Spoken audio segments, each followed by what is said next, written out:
Hello students, this is Prince Sharma and I welcome you all to my YouTube channel Learn to Educate. Students, आज हम 10th class की poem fire and ice written by Robert Frost को पढ़ेंगे। तो students, जैसा आप जानते हैं, Robert Frost is a great American poet. Fire and ice एक सिंबॉलिक पोइम है। मैं आपको बता दूं, सिंबॉलिक पोइम में एक वर्ड्स को एक से ज़्यादा मीनिंग्स में यूज़ किया जाता है, उसे एज ए सिंबल प्रस्तुत किया जाता है। तो स्टूडेंट्स, इस पोइम में रॉबर्ट फ्रॉस्ट ने मेटाफर यूज़ किए हैं ह्यूमन इमोशन को दिखाने के लिए। जैसे हम कहते हैं a person is burning with passion और बर्निंग विद डिजायर। इसका मतलब क्या होता है? इसका मतलब होता है किसी के अंदर एक्सट्रीम डिजायर होना। वो लव के लिए हो सकती है, वो पावर के लिए हो सकती है।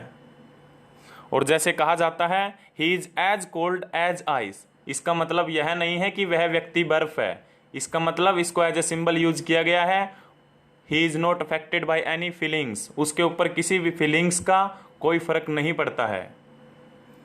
तो स्टूडेंट्स, इससे पहले कि मैं इस पोइम की लाइन बाय लाइन समरी करवाऊँ, आपको बता दूं कि इसमें पोइट दो टाइप के लोगों की बात करता है। कुछ साइंटिस्ट कहते हैं जो डेलिबरेटली शो नहीं करते, बल्कि उनका ओपिनियन है कि इस संसार का अंत फायर के द्वारा हो जाएगा। चलिए अब हम अपनी पोइम स्टार्ट करते हैं। Some say the world will end in fire. Some say in ice. From what I have tasted of desire, I hold with those who favor fire. यहाँ पोइट कहता है कि कुछ लोगों के अनुसार इस संसार का अंत फायर के द्वारा होगा। यहाँ fire means desire, the passion.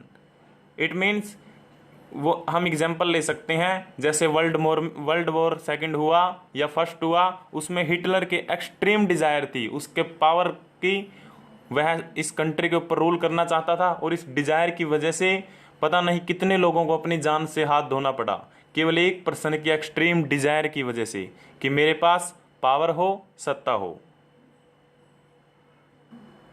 जो लोग बाइबल में यकीन करते हैं, पोइट कहता है उनके अनुसार इस संसार का अंत फायर के द्वारा होगा। बट अदर पीपल जैसे साइंटिस्ट, वो कहते हैं कि इस संसार का अंत आइस के द्वारा होगा, बर्फ के द्वारा होगा। बट पोइट कहता है कि जितना मेरा एक्सपीरियंस है, जितना मैंने अनुभव किया है, मैं बता सकता हूं कि इस संसार का अंत फायर के द्वारा होगा, मीन्स डिजायर से होगा। It means the poet also has extreme Dzire. अब हम सेकेंड स्टैंजा करते हैं।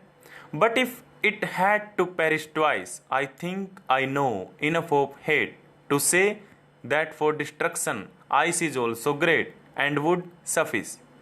पोइट कहता है कि अगर इस संसार को दो बार पेरिश होना पड़ा, मीन्स डाई, अगर इस संसार का दो बार विनाश होना पड़ा, आई थिंक, मैं सोचता हूँ, आई नो, मुझे पता है, इनफ ऑफ हेट मीन्स मेरे पास जितना डिजायर का एक्सपीरियंस है, मेरे पास हेट का भी एक्सपीरियंस है, घृणा का, नफरत का उतना ही एक्सपीरियंस है।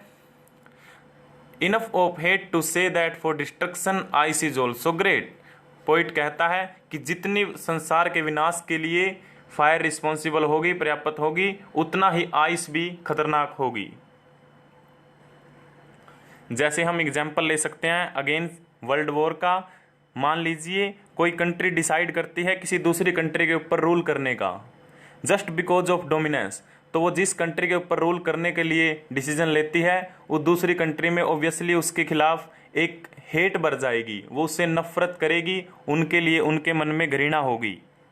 तो पोइट यही कहना चाहता है कि इस संसार का अंत फायर के द्वारा और आइस के द्वारा होगा, मीन्स द एक्सट्रीम डिजायर और हेटर्ड। तो स्टूडेंट्स, यह छोटी सी पोइम थी जिसकी हमने आज समरी की। उम्मीद करता हूँ आपको पसंद आई होगी। Thanks for watching. Thank you.